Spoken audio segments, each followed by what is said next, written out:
Praise the Lord, hallelujah. कौन है आपके जीवन का शासक? आप खुद या आपका परमेश्वर? That's the important one. Good morning, मैं हूँ पास्टर आकाशदीप शर्मा, एक ऑनलाइन पास्टर आपके साथ, आपके पास। ये मेरा रोज का डायलॉग है। एनीवे, रोज की ज़िंदगी हमारी जो है, हमारी ज़िंदगी की शुरुआत हम कैसे करते हैं, ये इंपॉर्टेंट है।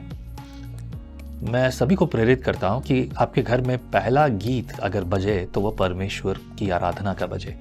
दूसरा फिल्मी गाने बजे, ऐसा नहीं है। ओके, फिल्मी गाने तो ना ही बजाइए, अच्छा है। फिर भी अगर आपको लगता है कि आपको कुछ और म्यूज़िक सुनना है, मैं भी ऐसा करता हूँ। मुझे गीत सुनने का बहुत शौक़ है और मैं मेरी गाड़ी में बेकिंग ट्रैक्स लगाता हूँ। बेकिंग ट्रैक्स होते हैं जिसमें कोई लिरिक्स नहीं होते, मतलब कोई गीत के बोल नहीं है, जस्ट म्यूज़िक है। अब ये मत पूछिए मुझसे कि उसका लिंक भेज दो, I can't send you this, okay, that's not possible for me. पर आप ऐसे ट्रैक्स भी चला सकते हैं जिससे आपको एक अच्छा म्यूज़िक मिल जाए। But don't use any Hollywood Bollywood song, क्योंकि वो आपके दिल और दिमाग में घूमते रहेंगे। आपकी सुबह की आराधना, आपके दिन भर का समय, सभी बातों में सिर्फ परमेश्वर का वचन आपके लिए होना चाहिए। अच्छा, ये मुश्किल होता है उनके लिए, किसके लिए? जो जॉब्स करते हैं। अच्छा, हमने चर्च में ना बहुत ज़्यादा सिर्फ ये प्रचार करना शुरू कर दिया है, मतलब लोगों को डरा दिया है। और वो लोग जो जवान लड़के लड़कियां हैं, उनके अंदर अलग फीलिंग है। दिन भर तो वो दुनिया में रहते हैं, वहीं फिल्मों में, उनके घर के वहाँ पर। मैं एक मॉल में गया था, मॉल में बज रहा है क्या, हिंदू देवी देवताओं वाले गीत बज रहे हैं मॉल के अंदर, इंस्ट्रूमेंट वो सब बजा रहे हैं। कौन रोकेगा उनको? प्रोफेशनलिज्म अब धीरे धीरे लोगों के अंदर ख़त्म होता जा रहा है। कुछ और चीज़ें वो लेकर आ रहे हैं, वो हिंदुत्व को वहाँ पर पहला स्थान दे रहे हैं। I think you should take stand. अगर आप नहीं लेंगे तो फिर क्या? जिम्मेदारी तो हम सबकी बनती है। जो लोग अच्छे जॉब्स करते हैं, अच्छे काम करते हैं, कई नौकरियां करते हैं, उनके ऑफिस में वही सब चीज़ें चलती रहती हैं, उनके लिए मुश्किल होता है। लोग सब लेकर आ जाते हैं उनके सामने, but you have to take stand. अगर आप खड़े होंगे तब आप सीधी बात कर पाएंगे, अगर नहीं तो गलतियाँ होंगी मेरे प्रियो। आज आपको शुरुआत करनी पड़ेगी। So who is the master of your life? आपके जीवन का मालिक कौन है? सोचिए इसके बारे में। मेरे ख्याल से आपको पता है। हम पढ़ेंगे भजन 97। लिखा, यहोवा राजा हुआ है, पृथ्वी मगन हो और द्वीप जो बहुतेरे हैं वह भी आनंद करे। बादल और अंधकार उसके चारों ओर हैं। उसके सिंहासन का मूल धर्म और न्याय है। उसके आगे आगे आग चलती हुई उसके विरोधियों को चारों ओर भस्म करती है। उसकी बिजलियों से जगत प्रकाशित हुआ, पृथ्वी देखकर थरथरा गई। पहाड़ यहोवा के सामने मोम के समान पिघल गए, अर्थात सारी पृथ्वी के परमेश्वर के सामने। आकाश ने उसके धर्म की साक्षी दी और देश देश के सब लोगों ने उसकी महिमा देखी है। जितनी खुदी हुई मूर्तियों की उपासना करते और मूर्तों पर फूलते हैं वे लज्जित हों। हे सब देवताओं, तुम उसी को दंडवत करो। सियोन सुनकर आनंदित हुआ और यहूदा की बेटियां मगन हुई। हे यहोवा, ये तेरे नियमों के कारण हुआ, क्योंकि हे यहोवा, तू सारी पृथ्वी के ऊपर परम प्रधान है। तू सारे देवताओं से अधिक महान ठहरा है। हे यहोवा के प्रेमियों, बुराई से घृणा करो।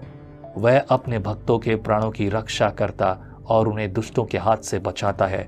धर्मियों के लिए ज्योति और सीधे मन वालों के लिए आनंद बोया गया है। हे धर्मियों, यहोवा के कारण आनंदित हो और जिस पवित्र नाम से उसका स्मरण होता है उसका धन्यवाद करो। हालेलुया। प्रभु महान है और उसकी महानता आपके जीवन में सदैव होनी चाहिए। गीतकार जब लिख रहा है तो पहले वचन में उसने क्या कहा है? यहोवा राजा हुआ है और पृथ्वी मगन हो और द्वीपों जो बहुतेरे हैं वह भी आनंद करे। बुद्धिमान है, जानता है, समझ है कि बहुत सारे द्वीप भी हैं। ऐसे भी द्वीप हैं जिनको कोई आज के दिन कोई भी खरीद लेता है। ऐसी भी जगह है जिन जगहों का कुछ और बात नहीं बनती, पता यहाँ सब कुछ हर कोने कोने में यहोवा की जय जयकार के लिए है। आपके जीवन के कोने कोने में किसकी जय जयकार है? आपकी अभिलाषाएं, आपकी मर्जी, आपकी इच्छाएं या यहोवा? कुछ जगहों पर अपनी मर्जी पूरी करना गलत नहीं है। खाने पीने के लिए आप जो चाहें, वे खाने पीने से भी पाप होता है, पता है। अगर हम अपने आप पर काबू नहीं करते ना, तो हम खर्च ज़्यादा करते हैं, और जब खर्च ज़्यादा करते हैं तो कमाने की भी लालसा बढ़ती है, और जब ज़्यादा कमाने की लालसा बढ़ती है तब उस कमाने की चाह में हम बहुत सारे पाप भी करते हैं। अगर व्यक्ति अपनी व्यक्तिगत ज़रूरतों को लिमिटेड कर ले, तो बहुत सारी चीज़ें आसान हो जाएगी। दुनिया में बहुत सारी चीज़ें इसी पर निर्भर है, जब व्यक्ति अपनी ज़रूरत को लिमिटेड कर ले। उदाहरण के तौर पर आई वॉज वॉचिंग टीवी, और टीवी पर मैंने एक एडवर्टाइजमेंट देखा, और एडवर्टाइजमेंट ये था कि एक व्यक्ति बड़ा खुश हो रहा है, उसको टॉयलेट मिल गया है। टॉयलेट ये है, जैसे ही वो टॉयलेट के पास जाता है तो टॉयलेट का कमोड अपने आप बंद हो जाता है, और जैसे ही टॉयलेट से वो टॉयलेट सीट जो है जैसे ही दूर जाता है तो टॉयलेट से अपने आप खड़ी हो जाती है। You know what is this? ये क्या है आप समझेंगे। टॉयलेट जैसा है वो वैसे काफ़ी है कि नहीं? लेकिन क्या ये ऑटोमाइजेशन की आवश्यकता है टॉयलेट के लिए? जिसके पास पैसा है वो अलग बात है, पैसा है, खर्च करना चाहते हैं, लेकिन व्यक्ति अगर अपनी ज़रूरतें लिमिटेड कर ले तो फिर बहुत सारी चीज़ें आसान हो जाएगी। पृथ्वी पर बहुत कुछ आसान हो जाएगा। हर एक इनोवेशन के पीछे कुछ ना कुछ इन्वेस्टमेंट होता है।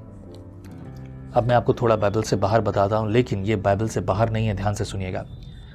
भारत में बहुत सारी चीज़ें सस्ते में बनती हैं। हमारे यहाँ मजदूर सस्ते में मिल जाते हैं, चीज़ों की मजदूरी सस्ते में मिल जाती है, कपड़ों का व्यापार। पर पता है आपको एक कपड़ा बनाने में कितना खर्च होता है? हम सोचते हैं कुछ रिसोर्सेज की तो हम कीमत नहीं लगाते, जैसे कि पानी हो गया, बिजली हो गया, हम इसकी कीमत नहीं लगाते। सिर्फ पानी इसलिए नहीं कि पानी ज़मीन से हमने मोटर से निकाल लिया, पानी बहुत है, लेकिन वो बिजली जो है वो बिजली भी पानी से ही आती है, वो बिजली भी कोयले से आती है। जितना ज़्यादा हमको वो मिल रहा है ना, उससे कई गुना ज़्यादा उस पर इन्वेस्टमेंट हो रहा है, और ये इन्वेस्टमेंट असल में जाकर पूरे ग्लोबल जो है ना उसको असर डाल रहा है। मैं इस पर बहुत रिसर्च करता हूँ, that's all I know about it. खैर, आपके लिए शायद ये समझ से परे है, या कुछ बहुत अच्छे से मेरी बात समझ रहे हैं, पर ज़रूरी ये है कि आपके जीवन का पहला स्थान किसका है। And if you make like that, अगर आप अपने आप को लिमिटेड करेंगे, अपनी ज़रूरतों को लिमिटेड करेंगे, तो आप बहुत सारी चीज़ें को बेहतर कर सकते हैं, और उससे आप, आपका परिवार, आपकी कलीसिया, आपके आसपास के सारे लोग आशीषित होंगे, और उनके लिए भी एक बड़ा प्रतिफल ठहरेगा। तो ज़रूरी है, सोचिए इस पर। आमीन। प्रभु आपको आशीष करे। Let's pray together. प्रभु बुद्धि दे, ज्ञान दे, ताकि प्रभु हम एक दूसरे के बारे में उत्तम सोचें, जिसकी जैसी ज़रूरत है उसके लिए सोचें, अपने हाथ को बढ़ाकर तुझे दें, तेरी सेवा करें, मेहनत करें, ईमानदारी से, सच्चाई से तेरे पीछे चलें, तेरी मर्जी पूरा करें। खुदा अपने हाथों को प्रभु हमेशा अपने लोगों पर रखता है, उनके जीवन को बदलता है। मनुष्य अपनी अभिलाषा में पड़कर तेरी बात को और तेरी इच्छा को छोड़ देता है, तुझे रोज दिलाता है, लेकिन फिर भी तू प्यार करता है। होने दे प्रभु कि हम अपनी गलतियों को भूलकर, गलतियों को छोड़कर, और प्रभु सभी बातों को दोबारा कभी याद ना करें, और सिर्फ तेरी मर्जी के अनुसार चलें। मेरे भाई बहन जो मेरे संग और साथ हैं, उनको, उनके परिवार को, बच्चे से लेकर बुजुर्गों तक सभी को तू आशीषित कर। मसीह यीशु के नाम से दुआ में मांगते हैं, आमीन। आमीन। Be blessed. फिर मुलाकात होगी। जय मसीह की। परमेश्वर का वचन जीवन देने वाली रोटी है। आओ हम इस जीवन देने वाली रोटी का और मजा लें विजनरी टीवी पर। हम हमेशा सोचते हैं कि शायद मैं भी बाइबल कॉलेज जाकर बाइबल को अच्छे से सीखता, पर अब आपके लिए है visionary TV, deep Hindi Bible study के लिए।